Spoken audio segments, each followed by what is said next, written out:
We're back from their album review. This is going to be a long one, but today we're going to be reviewing the Beatles' 10th studio album, the White Album, or known as the Beatles.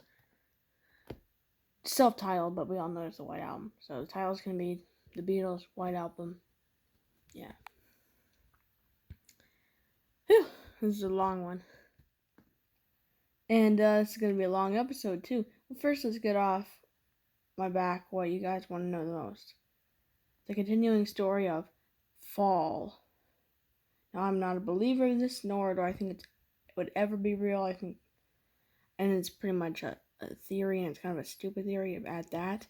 But so if you weren't aware, the theory of Fall is like Paul died in 1966, and the Beatles were trying to give hints to fans over each album that he died. Continuing on in this one, we have two songs or a couple of songs, like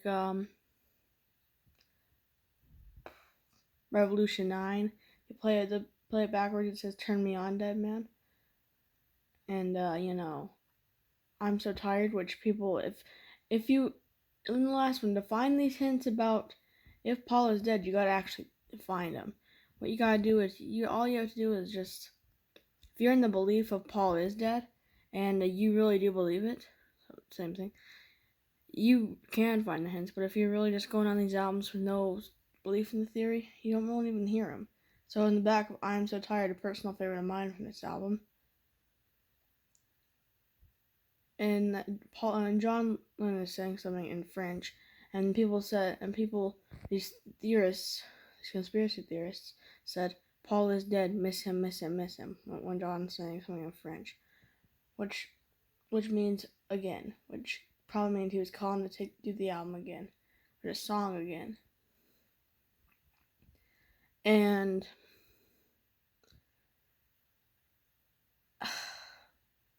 these are the two most notable songs that bring up this theory on this album. It'll kind of die down in the next one because there's not really any songs that lead to the belief of Paul being dead. But I will tell you that Abbey Road is probably the cover that makes people theorize the most. Yellow Submarine, like I said, doesn't even. Well, the album cover of that, one of the pictures. Yeah. But the second thing we gotta go over, and this is the worst part of it all, is the song Helter Skelter, which is another one of my favorites from this album, with its heavy metal type sound. Screeching vocals from Paul, more heavy sounding bass and drums. And Ringo's line, "I got blisters on me fingers," at the end is really an iconic line. However, if you didn't know, I'm not going to bring him up, because all it's doing is giving him attention, and he's dead and good. And that's good. It's good he's dead. That's good the man hurt all those innocent people because of a stupid thing he believed in, that Helter Skelter had something to do with Satan, and how it was the telling of the four horsemen. The four horsemen were the Beatles. This man was sick. I don't even have to bring him up, do I? You all know who he is. I just can't believe somebody would take a song that was meant to be about a ride over in England. The song that was meant to be kind of carefree and kind of a happy-natured song is turned into a sick, twisted freak's mind that said that he believed it was the four horsemen warning about the apocalypse. Also, piggies was apparently another one of his beliefs. So that guy, hopefully he's rotting in hell where he deserves to be. That got pretty deep. But I don't think you can really talk about how this album, I'm not talking about Helter Skelter. The song itself is really good. The story behind it is The Who had just written what apparently was the grittiest song according to the magazine, but the Beatles wanted to outdo them. So, and by the end of the drumming, Ringo had been in pain, so he said, "I've got blisters on my fingers." So if you stick around to the ending of the song, he says, "I've got blisters on my fingers."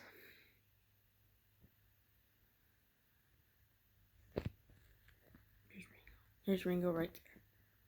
And oh, now speaking of George Harrison, guys, George Harrison wrote "While My Guitar Gently Weeps," with Eric Clapton, who does the guitar. Now, if you didn't know, of course, George was not as acclaimed as Paul or John, but made some amazing songs after, including Crackerbox Palace. That's a good one. And the thing with this song is just the beat to it. I can't really describe how good this song is. It's better than most of all Beatles songs. Now, Happiness is a Warm Gun, which I always view as kind of a sequel to this, although it wasn't even written by George Harrison. It's written by John Lennon. It's a magazine. It's just amazing. I think it's better. But this one is still a classic. And Paul's piano in the front is really good. I just like how this all happened. And yeah, I've only talked about a couple songs. Next is Glass Onion. I hinted towards it in the last episode how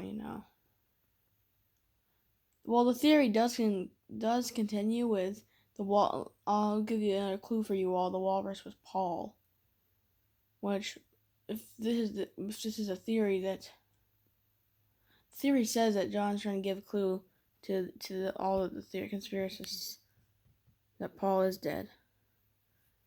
But no, actually, that whole theory I think it published in magazines in 1969. Glass Onion was written in 1968, so it had to be.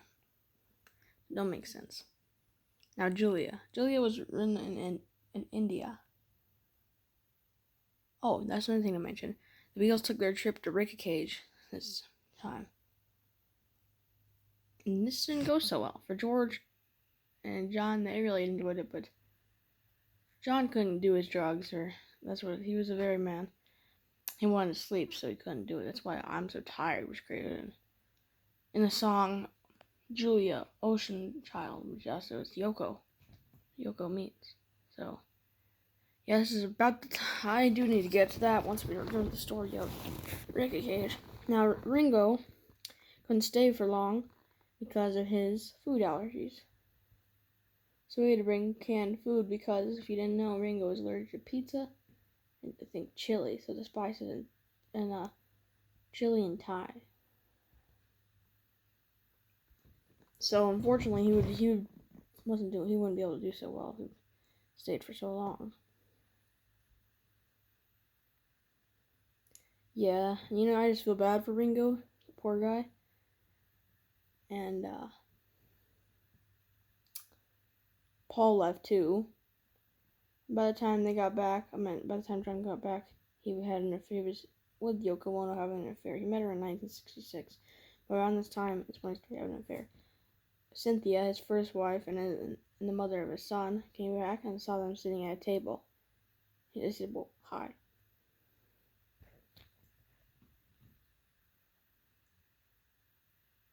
And if you're going to talk about Yoko Ono, you have to talk about what happened in the studio. John Lennon wanted Yoko Ono to be a part of the band because he created the band. The others didn't. Even Yoko apparently didn't want to, but she was dragged into it. And unfortunately, it's kind of just split the band a little bit. Although, another video I'll go into the Beatles breakup, but we'll tell you that she is not really the reason they broke up. She helped, kind of. She wasn't helping the reason, but she didn't break the band up. It was a lot of other stuff. It was part of it, but yeah. And the thing with Ringo quit. Yes. Sweet Ringo, the nicest guy in the world, quit. Because he said he didn't feel loved. He was sick of all the arguing and the toxicity in the room. So he took a vacation. That's how the song Octopus's Garden was created, which is a classic.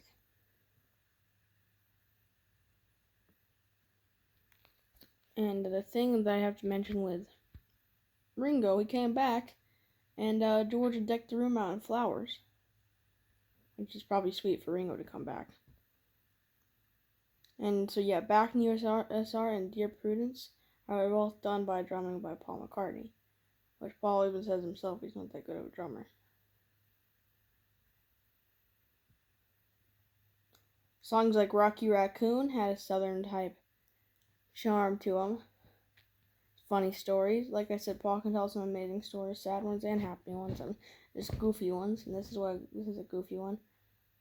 Or the second.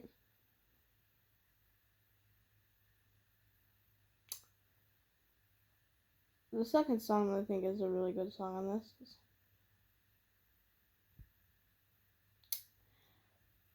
Revolution 1. This is a good one.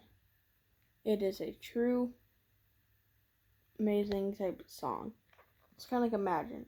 Even though I'd say Imagine it's better than Revolution 1, this is a very amazing song and I'd rate it to you all. Revolution 9. Revolution 9 is just horrifying. Avant-garde type sense to it. The same way some people feel afraid of Blue Jay Way, and some even would be afraid of Run for Your Life. Story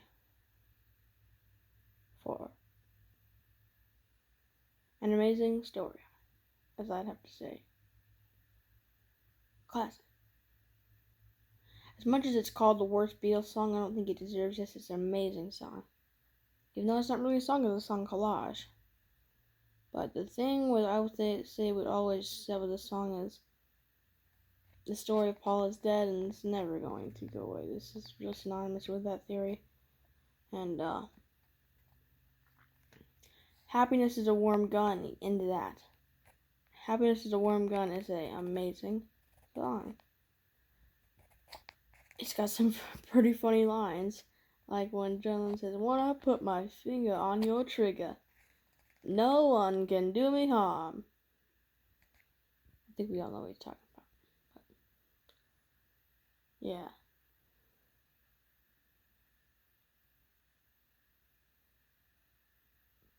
And also the song Back in the USSR, for me, is an amazing song.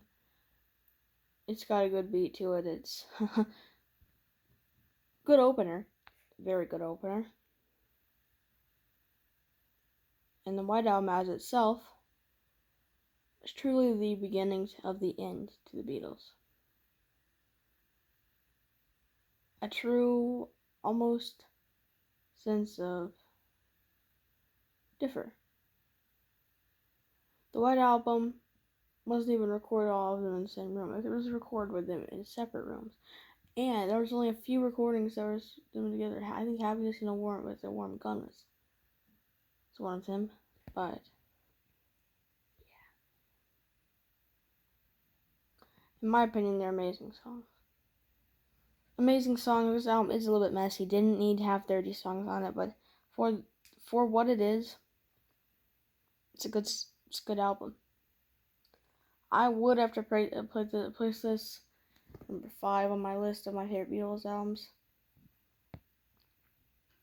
I used to hate this album. I used to not be I'm not a fan of it, but for me, I've grown on it and I love it.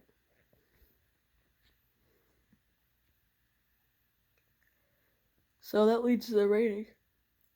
Again, I'm gonna have to give this 10 out of 10. I've been giving all these past albums 10 out of 10.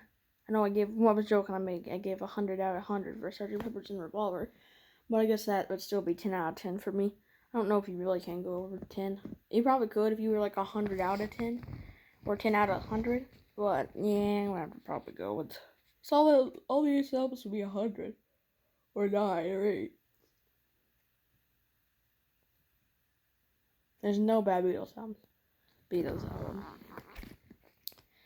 And yeah, so I'd say stay healthy, listen to some good music, and take care. I'll see you in the next one.